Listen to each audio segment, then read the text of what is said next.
नमस्कार। इसराइल का हमला ईरान पे, और ईरान ने वापस जो हमला किया है, बहुत बड़ा हमला है।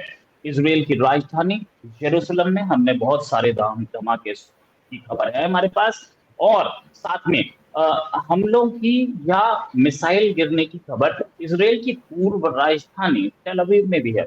अब टेल अवीव एक ऐसा शहर है जहां से इसराइल को कंट्रोल किया जाता है। बहुत सारी और डिटेल्स हैं इसमें, बहुत सारी और खबरें हैं। एक महिला सैनिक के बारे में, एयरफोर्स पायलट इसराइल की पकड़ ली है ईरान ने, ऐसी भी खबर है। ये कि इजरायली मिलिट्री जो हेडक्वार्टर है उस पर भी हथियार, उस पर भी बॉम्ब गिरे हैं, इतना खबर आ रही है। बड़ा हमला है, 300 से ज्यादा मिसाइल्स इसराइल के ऊपर मारी गई हैं अभी तक। हम लोगों के पास जो डिटेल्स हैं उसके हिसाब से इसराइल, सऊदी अरेबिया, क्या बोलते हैं उसे, सीरिया, इनकी तीनों की, जॉर्डन, सॉरी माफी चाहूंगा, जॉर्डन, इन तीनों की एयरफोर्स, अमेरिका की एयरफोर्स के साथ मिलकर, इन चारों की एयरफोर्स मिलकर इन वेपन्स को, इन मिसाइल्स को गिराने की कोशिश में है। लेकिन कुछ मिसाइल तो नीचे गिर रही हैं। लॉन्ग एक्सपोजर्स हैं टेल अवीव में लोग इस समय अपने बंकर्स में हैं, और टेल अवीव पे मिसाइल गिरे हैं, ये गारंटी है, ये पक्का है। इसराइल ने बोला है कि हम छोड़ेंगे नहीं, ईरान को खत्म करके छोड़ेंगे। साथ में बहुत सारे न्यूक्लियर फैसिलिटीज पे भी हमला हुआ है। कुछ न्यूक्लियर फैसिलिटीज ईरान की बिल्कुल नेस्तो नाबूद हो चुकी, फोटो जो आई है बिल्कुल सारी बिल्डिंग्स गिरी हुई दिख रही है। न्यूक्लियर फैसिलिटीज जो है वो, ये सारी कहानी जो है कहाँ ले जाके रुकेगी, हमें पता है। हमें पता है कि ईरान में रिजीम चेंज करना अमेरिका का बहुत पुराना सपना था। ऐसे में पाकिस्तान, जो कि मुस्लिम उम्मा का दोस्त है, और ईरान ऑपरेशन सिंदूर के टाइम पे इंडिया के साथ खड़ा था, पाकिस्तान के साथ खड़ा था, माफी चाहूंगा, पाकिस्तान के साथ खड़ा था ऑपरेशन सिंदूर में ईरान। इस समय पाकिस्तान को वो वापस कर्जा वापस देने का टाइम था। इस समय पाकिस्तान के आर्मी चीफ कहाँ है? अमेरिका में।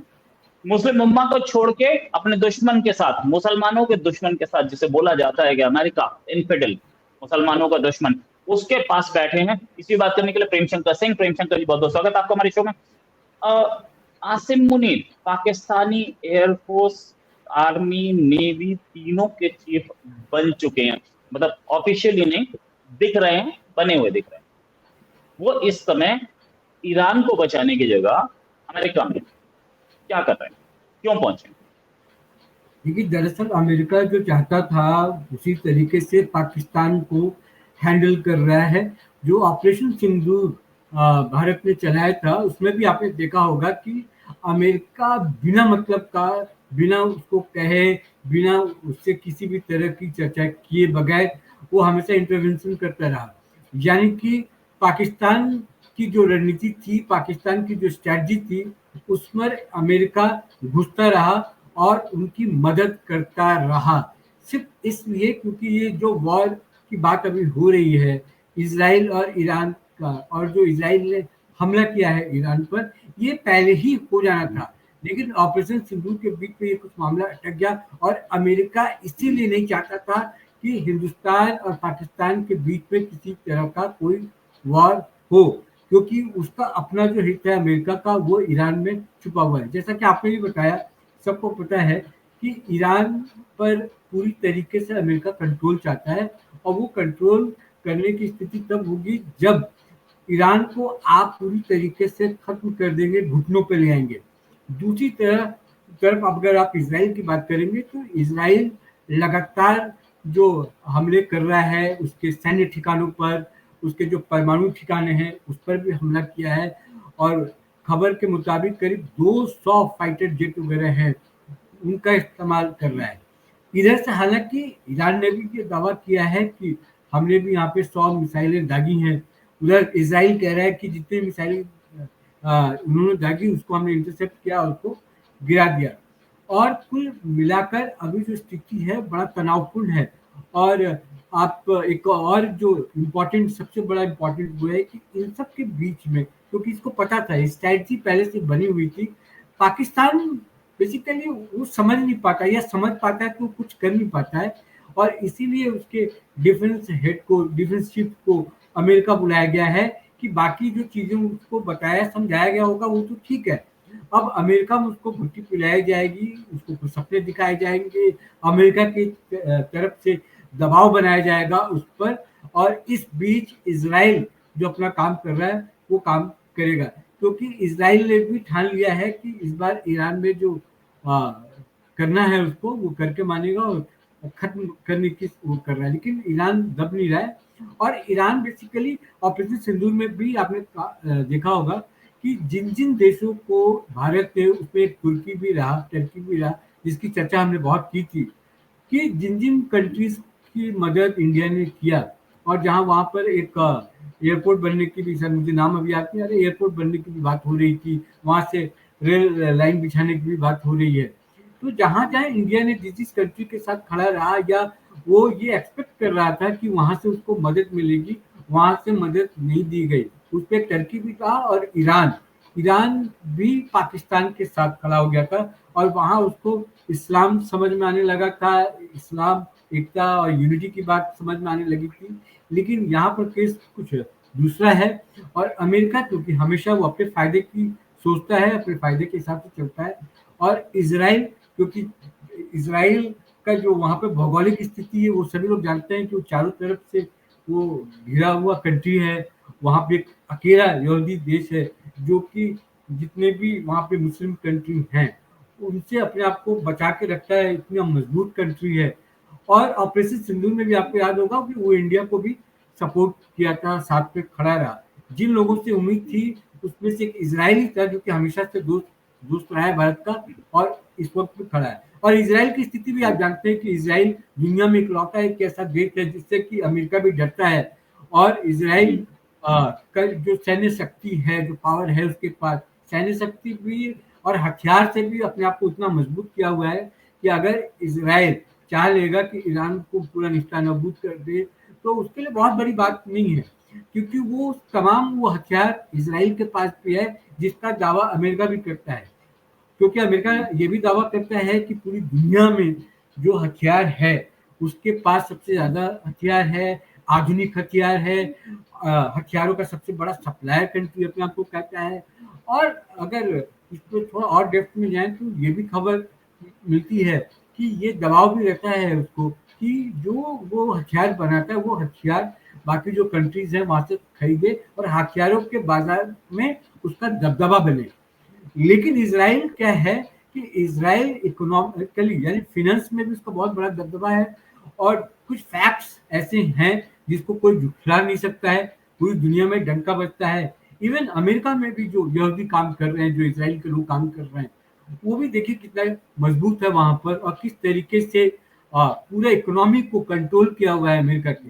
तो अमेरिका अगर कुछ करता भी है या करने की कोशिश भी करता है तो वो ईरान ही होगा।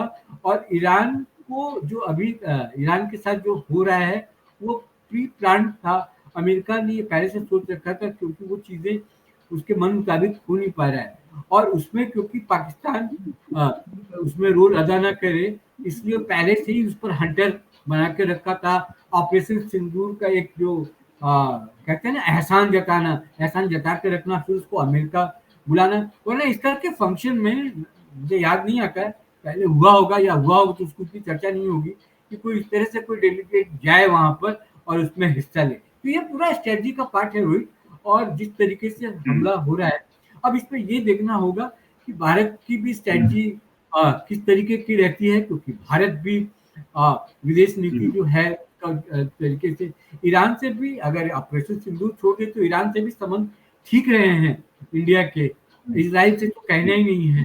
वहां पर जिस तरीके से भारत का काम चल रहा है, हो रहा है, वो भी किसी से छुपा नहीं है। तो उस इलाके में अगर वॉर होता है, युद्ध होता है, तो उसके कंसिक्वेंसेस क्या होंगे वो सबको पता है। लेकिन क्योंकि ईरान को सजा देना है, ईरान को सबक सिखाना है, तो वो मैटर नहीं करता, और अपने फायदे की जब बात होती है तो अमेरिका कम से कम नहीं देखता। लेकिन अगर आप इजाजत दें तो जो स्टैंड इंडिया का है वो स्टैंड भी उसको एलाबोरेट करके बता सकते हैं कि क्यों इंडिया भी नहीं चाहता होगा कि इसराइल और ईरान में अगर वॉर होता है किसी भी तरह का वहाँ पर, तो कितना नुकसान होगा, क्योंकि गल्फ कंट्री से एक बहुत बड़ा पार्ट जो है, जो डॉलर के रूप में इंडिया भी आता है, करीब 35 अरब डॉलर का हिसाब किताब है, जो बड़ा इकोनॉमिक जो फैक्टर है भारत के लिए वो है। कई हिंदुस्तानी गल्फ कंट्रीज में काम करते हैं, उसमें ईरान में भी कई हैं, इसराइल में भी है, तो उसको लेकर भी बहुत सारे चिंताएं हैं भारत की। मुझे लगता है कि उस पर भी भारत की नजर है, लेकिन क्योंकि इसराइल इस बार मूड में नहीं है, इसराइल ने अपने नागरिकों को भी कह दिया है, तैयार है पूरी तरीके से, और इस बार जबरदस्त तरीके से ईरान को सबक सिखाने की तैयारी में है। राइट, ईरान को सबक सिखाने की तैयारी में सर। और ईरान में एक रिजीम चेंज का एक मिशन लेकर के ये अटैक किया गया है।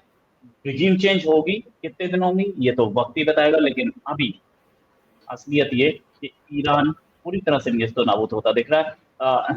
बड़ा अटैक था इसराइल पे, इसराइल का रिटेलिएशन करेगा, और एक बड़ी एलिट इसराइली ईरानी आर्मी की, एयरफोर्स की और नेवी की अब तक मर चुकी है। बाकी जो हैं उन पर भी हमला होगा। देखते हैं ईरान कितने दिन चलता है। हालांकि रशिया और चाइना ये चाहते हैं कि ये वॉर लंबी चले। लेकिन प्रेम इसमें शंकर भी, जी बहुत लेकिन रोहित जी इसमें एक चीज और ऐड कर दे, जो आपने कहा, जो टारगेटेड अटैक हो रहे हैं इसराइल की तरफ से, क्योंकि एक जो परमाणु वाला एक मसला था कि जो जो परमाणु इनके वैज्ञानिक थे 4-5, उनको भी मार गिराने का दावा किया गया है। कुछ इनके बड़े जो मिलिट्री ऑफिसर थे वो भी मार गिराए हैं, और इस संख्या में करीब 20-22 हैं।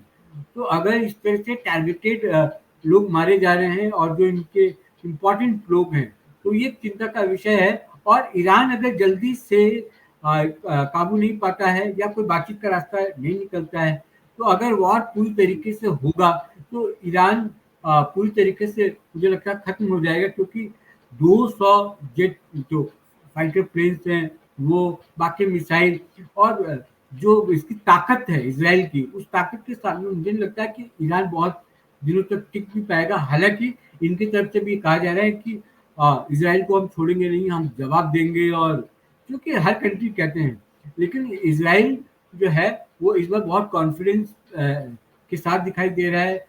जो उसके राष्ट्रपति हैं उन्होंने बहुत तरीके से धमकाया ईरान को, और ईरान को इस बार सोचना पड़ेगा कि इस बार की जो लड़ाई होगी या इस बार का जो वॉर होगा, उसके लिए वो जीने और मरने का सवाल पैदा करने वाला है। Right, thanks a lot Prem Shankar ji for joining. जल्दी एक डिस्कशन और करेंगे। नमस्कार, धन्यवाद, जय हिंद।